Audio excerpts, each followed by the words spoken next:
স্বাগত জানাচ্ছি আজকে নিউজরুম সংলাপের সঙ্গে আছে আমি ফখরুল ইসলাম। শুরুতে জানাবো গত 24 ঘন্টায় দেশ ও দেশের বাইরে ঘটে যাওয়া খবরাখবরের শিরোনাম দিয়ে।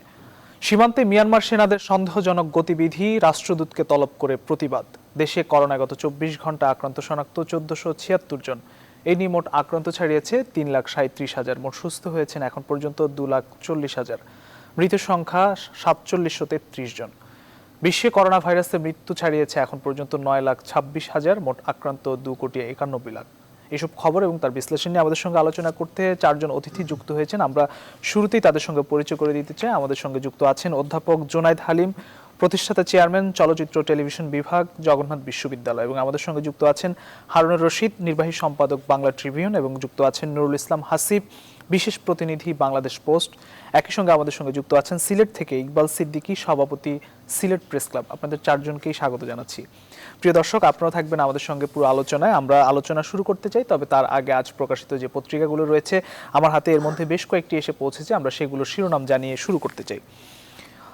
প্রথমে বাংলাদেশ প্রতিদিন। বাংলাদেশ প্রতিদিন আজ প্রধান শিরোনাম করেছে, মার্চ এপ্রিলে দেশব্যাপী ইউনিয়ন পরিষদ নির্বাচন, ধাপে ধাপে ভোটের চিন্তা। 5 ইউনিয়ন পরিষদে ভোট 20 অক্টোবর। এরপর আরও বেশ কয়েকটি শিরোনাম রয়েছে। বদির বিচার শুরু, দুর্নীতি মামলায় অভিযোগ গঠন। এ ছিল আরও একটি শিরোনাম। এবং প্রশাসনে আসছে নতুন মুখ। বদিকে নিয়ে দ্বিতীয় একটি শিরোনাম করেছে, দীর্ঘদিন ধরে আসলে তার বিরুদ্ধে অনেকগুলো অভিযোগ রয়েছে এবং দুর্নীতি দমন কমিশনে তার বিরুদ্ধে যে অভিযোগগুলো রয়েছে সেগুলো নিয়ে অভিযোগ গঠন করা হয়েছে। এবং এরপর রয়েছে আমার হাতে কালের কণ্ঠ।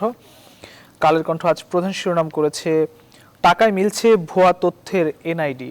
আমাদের জাতীয় সার্ভারে এই ধরনের ভুয়া এনআইডি তৈরি করছে। এই ধরনের একটি প্রতিবেদনকে প্রধান শিরোনাম করেছে কালের কণ্ঠ। এবং একই সাথে আরও একটি শিরোনাম করছে, 25 সালের মধ্যে 0 ইটের টার্গেট বহুদূর। এ ছিল একাদশের ক্লাস, অক্টোবরে শুরুর চিন্তা অনলাইনে, বৃহস্পতিবার পর্যন্ত ভর্তি। মোটামুটি এই ছিল কালের কণ্ঠের প্রধান প্রধান শিরোনাম। এরপর আমরা আসতে চাই the Daily Sun. Daily Sun আজ শিরোনাম করেছে, 54 page rural families leg behind in internet use. এটি প্রধান শিরোনাম করেছে ডেইলি সান। এবং এরপরে আরেকটি শিরোনাম রয়েছে, government to recruit 35,000 primary school teachers. এটি আরও একটি শিরোনাম করেছে ডেইলি সান। মোটামুটি এই ছিল আমার কাছে আজ প্রকাশিত বেশ কয়েকটি পত্রিকার শিরোনাম। আমরা আলোচনায় ফিরতে চাই। অধ্যাপক জুনায়েদ হালিম, আপনাকে দিয়ে শুরু করতে চাই। আমরা দেশে চিকিৎসা খাত সহ বিভিন্ন খাতের বেশ কিছু দুর্নীতির খবর আমরা প্রায়শই শুনে থাকি এবং এগুলোর কিছু কিছু বিচারও আমরা দেখতে পাচ্ছি। আজ যে খবরটি প্রধান শিরোনাম হয়েছে বেশ কয়েকটি পত্রিকায়, ভুয়া এনআইডি, 1 লাখ টাকার বিনিময়ে এনআইডি করে দিতেন নির্বাচন কমিশনের কয়েকজন কর্মী। এতে আসলে আমাদের দেশের যে জাতীয় নিরাপত্তা, এটি কিন্তু হুমকির মুখে পড়ে। আমরা এর আগেও বেশ কয়েকবার দেখেছি, খবরে দেখেছি, রোহিঙ্গাদেরকে এনআইডি করে দেওয়া হচ্ছে, পাসপোর্ট করে দেওয়া হচ্ছে। সবকিছু মিলে আসলে আমাদের যে নিরাপত্তার একটি শঙ্কা তৈরি হচ্ছে, ব্যবস্থাপনার একটি শঙ্কা তৈরি হচ্ছে, এই জায়গাগুলোতে আপনি কি বলতে চান? অবশ্যই এটা খুবই অ্যালার্মিং এবং শঙ্কার কারণ যে আমাদের জাতীয় পরিচয়পত্রের যে ডাটাবেস, সেই ডাটাবেসকে আসলে যেটাকে বলা হয় যে ওটাতে ঢুকে পড়ছে এবং সেটাকে দূষিত করা হচ্ছে। দূষিত করে যেটি হচ্ছে যে কতিপয় নির্বাচন কমিশন বা জাতীয় পরিচয়পত্র যেই দপ্তর থেকে দেওয়া হচ্ছে, এনআইডি দেওয়া হচ্ছে, তাদের কর্মকর্তা কর্মচারীদের দুর্নীতি বা চুরি বা লোভ লালসার শিকার হচ্ছি আমরা কিন্তু সারা দেশের আমাদের যেই তথ্য ভান্ডার, সেই তথ্য ভান্ডারটি, এবং এটি খুবই ঝুঁকির কারণ ঘটাচ্ছে। কারণ এই প্রক্রিয়াটা যদি অব্যাহত থাকে, অর্থাৎ ভুয়া এবং ভুল তথ্য দিয়ে আরেকটা নতুন আইডি বের করা সম্ভব হয়, তাহলে কিন্তু সেই আইডিটিকে বেস করে পাসপোর্ট তৈরি হবে, সেই পাসপোর্ট তৈরি করে বিদেশে যাবে। একই ব্যক্তি একাধিক পাসপোর্ট হয়তো সে নিবে এবং ব্যবহার করবে, এবং এটি যেটি হবে যে রোহিঙ্গা বা অন্য যে কেউ যারা আসলে প্রকৃতপক্ষে জন্মসূত্রে বাংলাদেশের নাগরিক নয়, তারা বাংলাদেশের নাগরিক হয়ে যাবে। এবং এটি একটি বড় শঙ্কার কারণ হবে, কারণ রোহিঙ্গারা তো বাংলাদেশে বার্মা থেকে বা মিয়ানমার থেকে এসে আশ্রয় নিয়েছে, এবং তাদের ফেরত যাওয়ার বিষয়টি আমরা মিয়ানমারের সাথে বাংলাদেশ সরকারের দ্বিপাক্ষিক এবং আন্তর্জাতিক নানা প্রক্রিয়ার মধ্যে এটি কিন্তু একটা আনরিজলভ ইস্যু। এখনো রিপ্যাট্রিয়েশন একাধিকবার চেষ্টা করেও কিন্তু হয়নি, এবং এটি ক্রমেই কিন্তু রোহিঙ্গাদের, আমি কয়েকদিন আগেও দেখেছি যে রোহিঙ্গা যে পরিমাণে এসেছিল এখন নাকি সেখান থেকে প্রায় 1 লাখের মতো কমে গেছে হিসেবে। কিন্তু আবার এর মধ্যে রোহিঙ্গা ক্যাম্পগুলিতে প্রায় ৭৬-৭৭ হাজার, প্রায় ৮০ হাজারের মতো শিশু জন্মেছ। তাহলে এই যে ফাঁক ফোকরটা হচ্ছে, আমার মনে হয় এই ফাঁক ফোকরটার মধ্যে আমাদের এই জাতীয় পরিচয়পত্র এনআইডির যেই সিস্টেম, সেই সিস্টেমের একটা দুর্নীতি, এই সংখ্যা কমে যাওয়ার প্রভাব কিন্তু আছে। হয়তো আরো অন্য কিছু আছে, অনেক রোহিঙ্গাই অবৈধভাবে সাগর পথে মালয়েশিয়া, ইন্দোনেশিয়া সহ অন্যান্য দেশে আশ্রয়ের খোঁজে যাচ্ছে, সেটিও কিন্তু আমরা বিভিন্ন গণমাধ্যমে বিভিন্ন সময়ে দেখছি, দেশি এবং বিদেশি আন্তর্জাতিক গণমাধ্যম সমূহে। এখন এটা একটা বড় হুমকি। আমাদের এনআইডি সিস্টেম যদি এরকম কন্টামিনেটেড হয়ে যায়, অ্যাক্ট হয়ে যায়, এবং সেখান থেকে রোহিঙ্গা যেমন, যারা বাংলাদেশের প্রকৃত নাগরিক নয়, তারা যেমন এনআইডি পেয়ে যাচ্ছে, পাসপোর্ট তৈরি করে নিতে পারবে, ঠিক একইভাবে বাংলাদেশে যারা অপরাধ কাজের সাথে যুক্ত, যাদের একটা এনআইডি আছে বা একটা পাসপোর্ট আছে, সে হয়তো সেই পরিচয়ে পরিচিত, এবং তাকে ওইভাবেই হয়তো যদি প্রয়োজন হয় ট্র্যাক ডাউন করার চেষ্টা করা হয়। কিন্তু সে যদি এরকম আর একটা বিকল্প এনআইডি নিয়ে বিকল্প একটি পাসপোর্ট বের করে ফেলে, সে সহজেই কিন্তু দেশ থেকে পালিয়ে যেতে পারবে। আমাদের দেশ থেকে প্রচুর সংখ্যক সন্ত্রাসী, এমনকি জাতির পিতা বঙ্গবন্ধু শেখ মুজিবুর রহমান ও তার পরিবারের বর্গের সদস্যদের হত্যাকারীরাও কিন্তু বিদেশে পালিয়ে আছে। হয়তো ওই রকম না, আরো অন্যান্য অপরাধী যারা খুবই ওয়ান্টেড অপরাধী, তারাও এরকম ভুয়া এনআইডি দিয়ে নতুন আরেকটা পাসপোর্ট বানিয়ে টোটালটাই প্রতারণা করে সে কিন্তু তার একটা নিজস্ব আইডেন্টিটি তৈরি করে ফেলবে। এই কাজগুলো তো আমরাই করে দিচ্ছি, আমরা বাংলাদেশি যারা রয়েছি করে দিচ্ছি। এখন যেটি হলো যে সর্ষের মধ্যে ভূত, এদের বিরুদ্ধে আসলে বিচারের কি ব্যবস্থা নেওয়া উচিত? আপনি শুরুতেই বলেছেন যে আমাদের স্বাস্থ্য খাত সরকারের বিভিন্ন খাতেই নানা রকম দুর্নীতির খবর এবং আমরা ইত্যাদি দেখছি। দেখেন, এই সুযোগে কিন্তু এই যে ডাক্তার সাবরিনা, তার 2টি এনআইডি, এবং সেটি নিয়ে এখন কিন্তু তোলপাড় হচ্ছে, আইনি প্রক্রিয়া চলছে। ঠিক একইভাবে আমরা দেখেছি যে যশোর বা ওই অঞ্চলের একজন যুবলীগের নেতা, তারও কিন্তু এরকম ভুয়া এনআইডি দিয়ে সে অন্যের জায়গা জমি বেচা বিক্রি, কেনা বেচার প্রক্রিয়াটি করেছে এবং জমি রেজিস্ট্রি করে নিয়েছে। এই সমস্ত শুধু পাসপোর্ট নিয়ে বিদেশে চলে যাওয়া নয়, দেশের ভিতরও জায়গা জমি ক্রয় বিক্রয় ইত্যাদির ক্ষেত্রে এবং আরো নানাবিধ কার্যক্রমের ক্ষেত্রে এই ভুয়া এনআইডি বিশাল রকমের বড় ধরনের জটিলতা সৃষ্টি করবে, এবং এটি গুটি কয়েক কর্মকর্তা কর্মচারীর অসততা দুর্নীতির কারণে হচ্ছে। এখন আমরা যদি গোড়ায় গলদ রেখে, অর্থাৎ শস্যের মধ্যে অনেক অনেক ভূত রেখে, লুক্কায়িত ভূত রেখে আমরা যদি এই কার্যক্রমটি অব্যাহত রাখি, তাহলে আমাদের বিপদ ক্রমেই কিন্তু বাড়বে।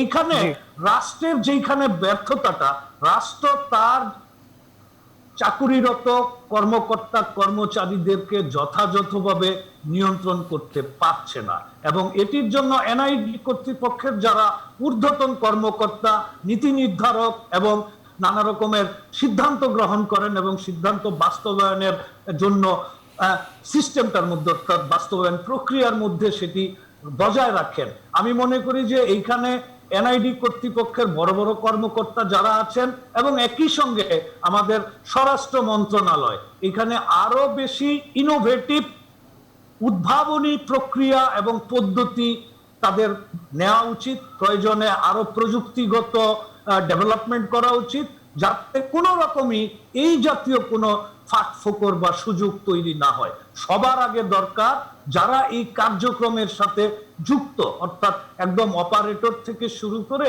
ফাইনালি যিনি। জি, আমরা আপনার কাছে আবারও ফিরবো। এনআইডি বিষয়গুলো আসলে স্থানীয় সরকার মন্ত্রণালয়ের অধীনে, তারাও নিশ্চয়ই ব্যবস্থাটি নেবেন।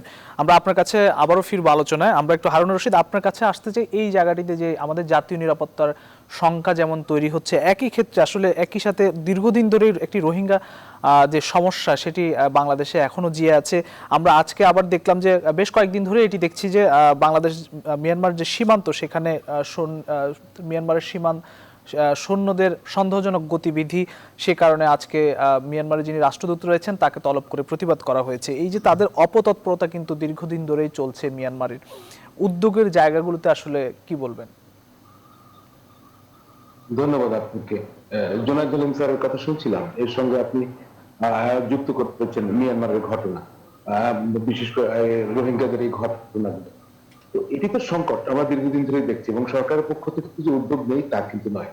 কিন্তু আমরা যেটা বলতে চাচ্ছি সেটা হচ্ছে যে এই জিনিসটাকে আসলে আন্তর্জাতিক চাপ সৃষ্টিরও যথেষ্ট চেষ্টা, আপনি জানেন জেনেভায় এটার উপরে বিচারও হচ্ছে, এবং সেখানে সেখানে যে রোহিঙ্গাদের উপরে যে নির্মম নির্যাতন সেই কথাগুলো বলা হচ্ছে।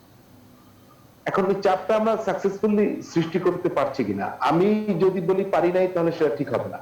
আমরা পারছি, কিন্তু আরো এটাকে এক্সিলারেট করা দরকার, সেই জায়গাটি আমার মনে হয়।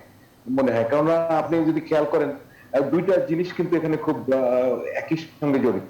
আপনি তো এই সমস্ত যারা যারা রোহিঙ্গারা চলে এসেছেন আপনি তো তাদেরকে তাড়িয়ে দিতে পারেন না, এটি মানবিক নয়, এবং সেটাই বাংলাদেশ করবে না কখনো। মুক্তিযুদ্ধের মাধ্যমে বাংলাদেশ স্বাধীন হয়েছে 1971 সালে, বাংলাদেশের মানুষও শরণার্থী ছিল। সুতরাং এই ধরনের মানুষকে বাংলাদেশ নৈতিকভাবে, তার নীতিগতভাবে, তার মানবিকতার জায়গা দিয়ে সেটি তাড়িয়ে দেবে না, এবং দেয়া সম্ভব নয়, এবং দেয়া উচিত নয়, এবং বাংলাদেশ সরকার সেটা করছেও না।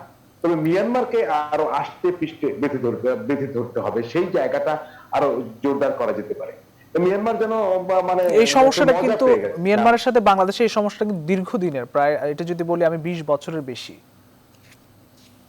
যে এখানে এই সমস্যাটাকে আপনার আমার দীর্ঘদিন ধরে দেখছি, কিন্তু এটা আঞ্চলিক একটি বিষয় রয়েছে, এটি আন্তর্জাতিক একটি জায়গা রয়েছে।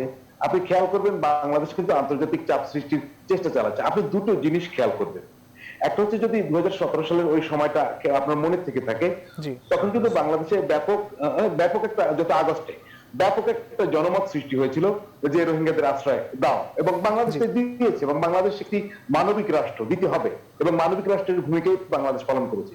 কিন্তু এখন দেখবেন বাংলাদেশের ওই অঞ্চলের, কক্সবাজার অঞ্চলের জনগোষ্ঠী এবং আমাদের টোটাল বাংলাদেশের মানুষের মনোভাব এক ধরনের রোহিঙ্গা বিরোধী মনোভাব তৈরি হয়েছে। এটি কেন আপনি খেয়াল করবেন, এখানে কিন্তু পলিটিক্স রয়েছে। আজকে যদি তাদের মানবিক রাষ্ট্র হিসেবে বাংলাদেশ ভূমিকা তখন না নিত, তখন অভ্যন্তরীণ এবং আন্তর্জাতিক একটি পলিটিক্স শুরু হতো। এখন আবার কিন্তু সরকারকে দোষারোপ করা হচ্ছে। আসলে সরকার, আমি মনে করি এখন পর্যন্ত তার জায়গা থেকে একটি মানবিক রাষ্ট্র যে ভূমিকা পালন করে তার জায়গা থেকে স্টেপ বাই স্টেপ সে কিন্তু এগোচ্ছে।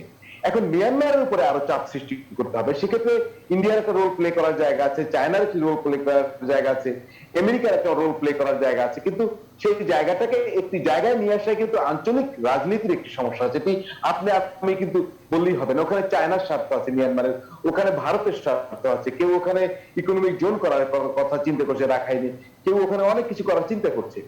এই জায়গাগুলোকে কাটিয়ে বাংলাদেশকে এগিয়ে যাবে, তবে স্টেপ ফরওয়ার্ড আমরা কিন্তু এগিয়ে যাচ্ছি সেই জায়গা থেকে।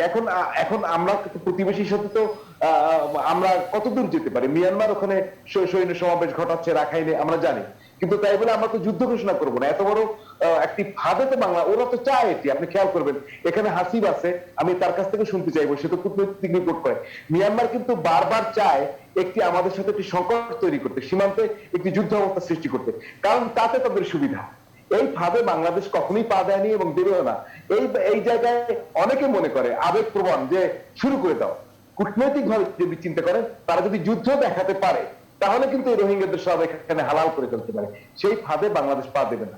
সুতরাং বাংলাদেশ কূটনৈতিক ভাবে ভালোভাবে এগোচ্ছে, তবে এটি আরো ভালো হলে তো আরো ভালো হয়, সেটি আমার কথা। জি, আপনার কাছে ফিরবো আমরা। নুরুল ইসলাম হাসিব, আপনার কাছে আসতে যে আমাদের সামনে, বাংলাদেশের সামনে অনেকগুলো সংকট বাংলাদেশের সামনে এক একটি সংকট মোকাবেলা করছে, কিন্তু রোহিঙ্গা সংকটটি কিন্তু দীর্ঘদিনের একটি সংকট। এই সংকটটি আসলে মোকাবেলা আছে। আমরা দেখলাম যে একটি ঘটনায় রাষ্ট্রদূতকে তলব করা হয়েছে এবং বাংলাদেশের সঙ্গে এই মুহূর্তে চীন, ভারত দুদেশের সাথে খুব ভালো একটি সম্পর্ক এবং দক্ষিণ এশিয়া কূটনৈতিকভাবে একটি শক্ত অবস্থানে বাংলাদেশ কিন্তু রয়েছে। আপনি কূটনৈতিক বিটের সংবাদ সংগ্রহ করতেন, আসলে আপনার কাছেই জানতে চাই রোহিঙ্গা সমস্যা নিরসনে যে চ্যালেঞ্জটি রয়েছে এই চ্যালেঞ্জটি কিভাবে বাংলাদেশ সামনের দিনগুলোতে মোকাবেলা করতে পারে বা করবে। ধন্যবাদ। আমি হারুন ভাই সুন্দর করে বলেছেন যে আসলে মিয়ানমার হচ্ছে উৎকারী দেয় এবং এটা দেখবেন তারা বেশ কয়েকবার, একবার মনে আছে আপনার বছর যখন রোহিঙ্গাটা প্রথম বড় আকারে শুরু হয় তখন ওদের হেলিকপ্টার শুধু আমাদের আকাশ সীমা পার হয়। ওদের একটা প্রত্যাশা ছিল আমাদের এদিক থেকে যদি একটা গুলি করে তাহলে তো এক ধরনের আন্তর্জাতিক ভাবে দেখাতে পারবে যে বাংলাদেশ কিছু একটা করছে।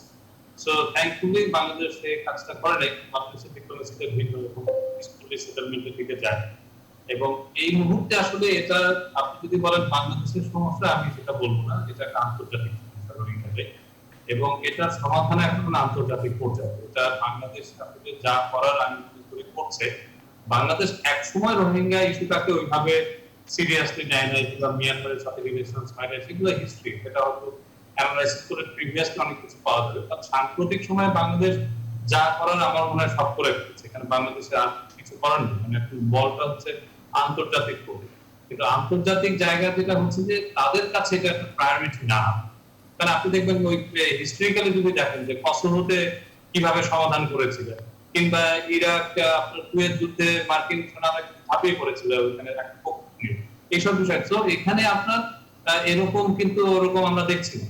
আমরা পক্ষান্তরে আমরা এটা দেখছি যে তারা এক ধরনের কথাবার্তা বলছে যেটাকে কেউ বলে লিপ সার্ভিস, আর কি মুখে বলেই যাচ্ছে, কিন্তু ব্যবসা বাণিজ্য কিন্তু হচ্ছে, তাদের ইনভেস্টমেন্টও কিন্তু হচ্ছে। সেটা আমার তারা হয়তো বলার চেষ্টা করছে যে আমরা যদি রাখাইনে উন্নয়ন না ঘটাই তাহলে হয়তো তারা যাবে না, যাওয়ার মতো আপনার ওরকম অবস্থা তৈরি হবে না, এটা বলে ওখানে হয়তো ইনভেস্টমেন্ট যাচ্ছে। কিন্তু আমরা তো ওরকম কোনো পরিস্থিতি দেখছি না যে আপনি ঠিক আছে ওখানে ইনভেস্টমেন্ট হচ্ছে, কিন্তু আমরা ওই আমাদের সীমান্তের উপরে এমন এমন কর্মকাণ্ড দেখছি যাতে আপনার এরা তো যাবেই না, নতুন করে আবার রোহিঙ্গা আসার মতো আপনার উপক্রম ওখানে আছে। তো এটা একটা আসলে আমি বলবো এটা একটা ডিফিকাল্ট বিষয়, মানে এটা বাংলাদেশকে আসলে এই মুহূর্তে ব্লেম করার কিছু নাই। আর যেটা হচ্ছে যে বাংলাদেশ এই উস্কানিতে পাচ্ছে না, এটা খুবই একটা ভালো দিক। কারণ এর আগে আপনার মনে আছে কিনা যে সেন্ট মার্টিন কিন্তু ওদের ম্যাপে দেখিয়েছিল মিয়ানমার, তখন রাষ্ট্রদূতকে তলব করে ওখান থেকে বলে ওটাকে ঠিক করেছে, তারপর আবারও দেখানোর চেষ্টা করেছে, সেটাও ঠিক করেছে, ওদের হেলিকপ্টার আকাশ সীমা লঙ্ঘন করে ঠিক করেছে। তো এটার সমাধান আসলে কি হবে এটা আসলে মানে বলাটা ডিফিকাল্ট, কারণ এটা একদম আপনার আন্তর্জাতিক সেরকম যদি, কারণ আপনি দেখেন ইউএন সিকিউরিটি কাউন্সিল কোনো মেজার্স নিতে পারে, তাই না? সামান্য একটা একবার স্টেটমেন্ট দিয়েছিল, সেটাও আপনার খুব একটা বিশাল একটা স্টেটমেন্ট, কারণ সেখানে আপনার চায়না ভেটো দিত, তাই না? সেটা চাইতেও আপনি পারেন। এখন দুইটা ইস্যু, একটা হচ্ছে আপনার আইসিসি তে একটা মামলা চলছে, আপনি জানেন, এবং কিছুদিন আগে আপনার মানে সেনা কর্মকর্তা একটা রাইটস গ্রুপকে বলছে যে কিভাবে তাদের জেনোসাইডটা হয়েছে, তাদেরকে বলা হয়েছে কিলিং এর কথা। সেটির আসলে অগ্রগতি কত দূর আসলে? সামনে নির্বাচন আছে, সো এখানে বেশ কয়েকটা বিষয়, তার মধ্যে কোভিড হয়েছে, এইসব বিষয়ে সব মিলিয়ে সাম্প্রতিক সময় মানে খুব কাছাকাছি সময় কিছু হবে সেটা কাজ করছে। আর এটা পুরো বিষয়টাই আসলে ডিপেন্ড করবে, যেটা বললাম যে আন্তর্জাতিক বড় শক্তিগুলি কিভাবে এটাকে ডিল করে তার উপর। জি, আমরা আবার আপনার কাছে ফিরবো নিশ্চয়ই। এটি একটি দীর্ঘমেয়াদী প্রক্রিয়া, যেহেতু দীর্ঘদিনের একটি সমস্যা রোহিঙ্গা সমস্যা, এটি বাংলাদেশ খুব জোরালো তৎপরতা নিয়ে তারা যে কূটনৈতিক তৎপরতা সেটি চালিয়ে যাচ্ছেন। আমরা একটু ইকবাল সিদ্দিকী আপনার কাছে আসতে চাই যে আজকে দেশে নানা ধরনের, অন্য একটি বিষয় নিয়ে আপনার সাথে কথা বলি, দেশে নানা ধরনের অনিয়ম প্রতারণা সহ সামাজিক অপরাধ কিংবা খুন এসব কিন্তু বাড়ছে। এই ধরনের অপরাধের মাত্রা আপনি সিলেটে কতটা দেখছেন বা নিয়ন্ত্রণে আইনশৃঙ্খলা বাহিনী কতটা কাজ করছে যদি বলতেন। ধন্যবাদ। এমনিতে মোটামুটি আইন শৃঙ্খলা খুব একটা আপাতত হয়তো খারাপ নেই, বিশেষ করে ধরেন কোভিড-19 সিচুয়েশনের পর থেকে বিভিন্নভাবে মোটামুটি শান্তিপূর্ণ একটা অবস্থান আছে, কিন্তু মাঝে মধ্যে কিছু খুনখারাবি ঘটে যাচ্ছে। আর তাছাড়া আপনারা জানেন সিলেটের একটি বিশাল অংশ সীমান্তবর্তী এলাকা, সেখানে নানান ধরনের অনাকাঙ্ক্ষিত ঘটনাও মাঝে মধ্যে ঘটে যাচ্ছে।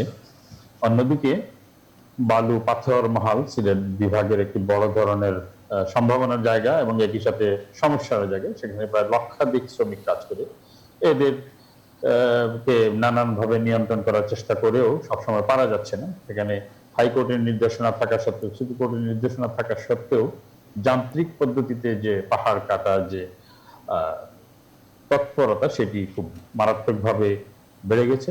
ইতিমধ্যে বিভিন্ন তৎপরতা প্রশাসনের পক্ষ থেকে নেওয়া হলেও পুরোপুরি নিয়ন্ত্রণে আনা যাচ্ছে না।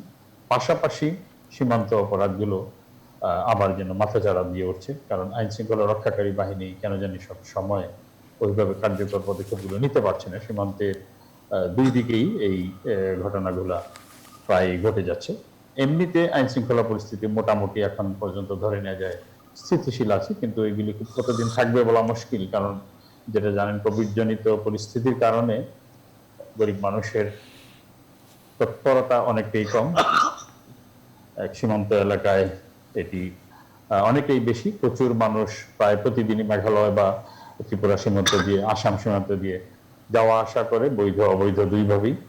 এই সমস্ত কারণে প্রায়ই একটা অনাকাঙ্ক্ষিত পরিস্থিতির সৃষ্টি হয়ে যায়। প্রায়ই খুন খারাপির ঘটনা প্রায়ই ঘটে। অনেক সময় সীমান্তের কাছাকাছি এলাকায় ভারতীয় খাসিয়া পাশাপাশি সশস্ত্র অন্যান্য গ্রুপের লোকজনকে ধরে নিয়ে যায়। কখনো গরু চোরাচালানি নিয়েও ঘটনা ঘটে, কিন্তু এটা প্রায় প্রতিনিয়তই এগুলোর বিরুদ্ধে কোনো পদক্ষেপ আছে কিনা? ঘটছে আছে, সবসময় হয়তো দৃশ্যমান নয়, কারণ বেশিরভাগ আপনারা জানেন মেঘালয়ের সাথে যে পাহাড়ি এলাকাগুলো, সেগুলোর সব জায়গায় আইন শৃঙ্খলা রক্ষাকারী বাহিনী কিংবা সীমান্তরক্ষী বাহিনী তো একেবারে হাতে হাত ধরে থাকে না। অনেক সময় ঠিক সীমান্তের যে জিরো লাইন যেটি বলা হয়, সেখান থেকে বেশ দূরে 2 মাইল 3 মাইল দূরে বর্ডার আউটপোস্ট গুলা। এখন এরা খবর পেয়ে যেতে যেতে অনেক সময় ঘটনাগুলো ঘটে যায়। আজকে থেকে দুই দেশের মধ্যে বেশ কয়েকটি সেক্টর মিলে ডিডিজি পর্যায়ের একটা বৈঠক হওয়ার কথা ছিল এই সাম্প্রতিক সমস্যাগুলো নিয়ে। আজকে এটি বাতিল করা হয়ে গেছে। আপনারা জানেন পত্রিকায় আজকে খবরটি এসেছে। 13 থেকে 18 পর্যন্ত উভয় দেশের ডিডিজি লেভেলের বিএসএফ এবং আপনার কাছে আমরা ফিরবো, বুঝতে পেরেছি, আবারও আসবো আপনার কাছে। অধ্যাপক জুনায়েদ হালিম, আপনার কাছে আসছে যে শিক্ষা প্রতিষ্ঠানগুলো এখনো খোলার মতো পরিবেশ তৈরি হয় নাই। আপনারা বিশ্ববিদ্যালয়গুলোতে আসলে কিভাবে ক্লাস নিচ্ছেন? আমরা যতটুকু জানি যে অনলাইনে ক্লাস হচ্ছে অনেক ক্ষেত্রেই। সামনের দিনগুলোতে একটি সেশন জট হতে যাচ্ছে, সেই সেশন জট মোকাবেলা আপনাদের কি ধরনের পরিকল্পনাগুলো রয়েছে যদি বলতেন? এটা আসলে খুবই জটিল একটা অবস্থা।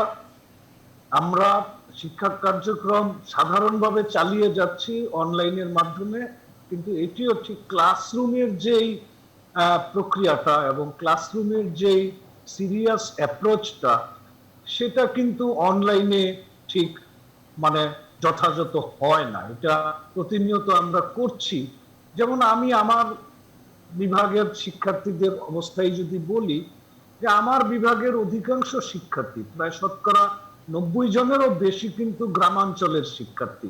জগন্নাথ বিশ্ববিদ্যালয়ের অধিকাংশ শিক্ষার্থী ঢাকা শহরের কেন্দ্রিক না, তারা মফস্বলের, এমনকি প্রত্যন্ত গ্রামের। এবং জগন্নাথ বিশ্ববিদ্যালয় একটি সম্পূর্ণ অনাবাসিক বিশ্ববিদ্যালয়ও বটে, যার ফলে এখানে ছেলেমেয়েরা মেসে থেকে পড়াশোনা করতে। এখন গ্রামে চলে যাওয়ার কারণে দেখা যাচ্ছে যে আমার কোনো একটা ব্যাচে 30 জন স্টুডেন্ট, সেখানে 1/3 বা 1/3 এর চেয়ে একটু প্লাস 10-12 জন 13 জন 14 জন হয়তো ক্লাসে ঢুকছে, অনলাইন ক্লাসে সে ইন করছে। এবং ইন করার পর দেখা যাচ্ছে যে অনেক ক্ষেত্রেই নেটওয়ার্ক সমস্যা, বিদ্যুতের সমস্যা ইত্যাদি কারণে সবাই ঠিক অ্যাটেন্ড করছে না। আবার নেটওয়ার্ক সমস্যার কারণে সাউন্ডটা ঠিক যাচ্ছে না, ছবিটা না গেলেও হয়তো সে শুনতে পাচ্ছে, শব্দটা ঠিক মতো শুনতে পাচ্ছে না। আপনারা যেরকম এই অনলাইনে যে প্রোগ্রামগুলি করছেন, সেখানেও এই বিভিন্ন টেকনিক্যাল এররগুলি ঘটছে। এইগুলি নিয়ে কিন্তু চলছে। একেবারে যেটা হচ্ছে যে একেবারে টোটাল শাট অফের চেয়ে কোনো কিছু না হওয়ার চেয়ে কিছু একটা হচ্ছে, এটি অনলাইনের বাস্তবতা। সেটি বিশ্ববিদ্যালয় পর্যায়ে বলেন, কলেজ বা স্কুল পর্যায়ে বলেন। এখন মূল সমস্যাটা হলো যে আমরা কিন্তু সেশন হারাচ্ছি। আমাদের অলরেডি কয়েক মাসের সেশন জ্যামের কিন্তু পিছিয়ে যাওয়ার ব্যাপারটা নিশ্চিত হয়ে গেছে। আমরা চেষ্টা করছি, ক্লাস নিয়ে এগিয়ে রাখছি। যখনই বিশ্ববিদ্যালয় খুলবে তখন আমরা যেই সমস্ত কোর্সগুলি শেষ হয়ে গেছে, যেই সেশনের কোর্স আমরা শেষ করে ফেলেছি, সেগুলি আমরা পরীক্ষা নিব, হয়তো দিন 15-র একটা সময় দিয়ে পরীক্ষাটা নিয়ে নিব। আমরা চেষ্টা করছি যে যেই কোর্স, যেই সেশন শেষ হয়ে গেছে, সেই শেষ হয়ে যাওয়া সেশনের পরবর্তী সেশনের পরবর্তী কোর্সগুলি আবার শুরু করে দেওয়া। ইতিমধ্যে জগন্নাথের বেশ কিছু ডিপার্টমেন্ট সেটা করেছে। আমার ডিপার্টমেন্ট তো 2-1 দিনের মধ্যে হয়তো পরবর্তী সেমিস্টারের কোর্স আমরা আবার শুরু করে দিব। এটি হচ্ছে যে আমরা কোনোভাবে সিলেবাসটা কভার করছি। পরীক্ষার বিষয়ে কোনো সিদ্ধান্ত আছে কিনা? পরীক্ষার বিষয়ে এখনো কোনো সিদ্ধান্ত নেই। আমরা আসলে ইউজিসির নির্দেশনা অনুযায়ী কাজ করব। পাবলিক বিশ্ববিদ্যালয়গুলো কিন্তু এই যে অনলাইনে ক্লাস নিচ্ছে এবং যা কিছু করছে, এগুলি আমাদের যারা নিয়ন্ত্রণ সংস্থা সরকারের, বিশ্ববিদ্যালয় মঞ্জুরি কমিশনের নির্দেশনা অনুযায়ী আমরা আমাদের যাবতীয় কার্যক্রমগুলি আসলে করছি এবং ভবিষ্যতে করব। পরীক্ষাগুলির বিষয়ে আমরা সেটিই করব। কিন্তু বড় বিপদের কারণ হলো যে আমরা আসলে উই আর মিসিং আওয়ার স্টুডেন্টসরা টিচারদেরকে মিস করছি। আমরা এই যে ভার্চুয়াল মাধ্যমে আমরা যাই কিছুই করছি না, মানে লেখাপড়ার একটা বিষয় যেটি হলো যে উচ্চতর পর্যায়ে খুবই আমাদের সময় একদম পার্সোনাল একটা শেষ ব্যাপার পর্যায়ে কিন্তু থাকে, সেই এবং গ্রুপ কমিউনিকেশনের বিষয়টা। জি ধন্যবাদ। হারুন রশিদ, আপনার কাছে আসছে, আপনার করোনা পরিস্থিতি নিয়ে একটু কথা বলতে চাই। করোনা নিয়ে আপনারা বারবার বলছেন স্বাস্থ্যবিধি, আমরা এখনো দেখছি শিথিল পরিস্থিতি, করোনা সংক্রমণ কিন্তু এখনো ধারাবাহিক, টেস্ট বাড়ছে না, টেস্ট যত কমছে সংক্রমণ আমরা কম দেখছি। সেক্ষেত্রে টেস্ট কমার সাথে সাথে সংক্রমণের একটি সম্পর্ক রয়েছে, মানুষের মধ্যে শিথিল পরিস্থিতি তো রয়েছে। এই পরিস্থিতিতে আসলে কি বলবেন? ধন্যবাদ আপনাকে। আপনি তো বলছেন যে মানুষের মধ্যে শিথিল পরিস্থিতি রয়েছে, তো এমনি আপনি সবাই ব্যক্তিগতভাবে যদি সচেতন না থাকি তাহলে তো বড় সমস্যা।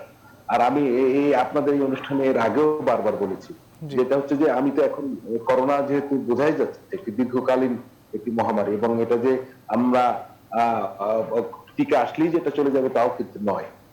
সুতরাং সেক্ষেত্রে আসলে আর আমরা তো কাজকর্ম বন্ধ করে ঘরে বসেও থাকতে পারি, এই বাস্তবতাকে মেনে আসলে এখন সবচেয়ে আমার কাছে যেটা জরুরি মনে হয়, ব্যক্তির সচেতনতা হচ্ছে সবচেয়ে গুরুত্বপূর্ণ। আপনি চিকিৎসা বলেন, অন্যান্য ব্যবস্থাপনা বলেন, ব্যক্তি যদি মনে করে যে এই পরিস্থিতি নিয়েই আমাদের চলতে হবে একটা যুদ্ধের মধ্যে, এবং আমার নিজেকে নিজের সেফটি সিকিউরিটি এগুলো রক্ষা করতে হবে, আমাকে মাস্ক ব্যবহার করতে হবে, আমাকে সামাজিক দূরত্ব বজায় রাখতে হবে, এটি ব্যক্তির ক্ষেত্রে খুবই জরুরি। ব্যক্তি যদি এটা না করে, আপনি 1 to 1 আপনি কিন্তু আইন করে একটা ঘোষণা দিয়ে মাস্ক না পড়লে এই শাস্তি হবে, এটি সম্ভব না। আপনি যদি শাস্তি প্রয়োগ শুরু করেন, কালকে এইখানে সে টকশোতে আমরা আবার উচ্চস্বরে বলবো যে এই গরিব মানুষ, হাজার হাজার গরিব মানুষ, তাদেরকে মাস্কের জন্য 500 টাকা করে জরিমানা, 1000 টাকা জরিমানা, কাউকে জেল দেওয়া হলো।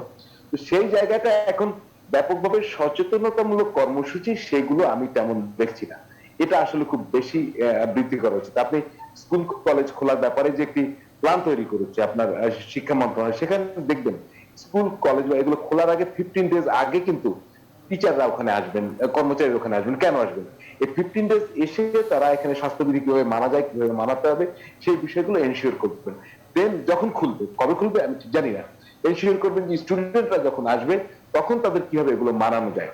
অর্থাৎ আপনি দেখেন এখানে কিন্তু একটা সুনির্দিষ্ট পরিকল্পনা রয়েছে। আমার কাছে এটা ভালো লেগেছে যে তারা কিভাবে এটা করবে।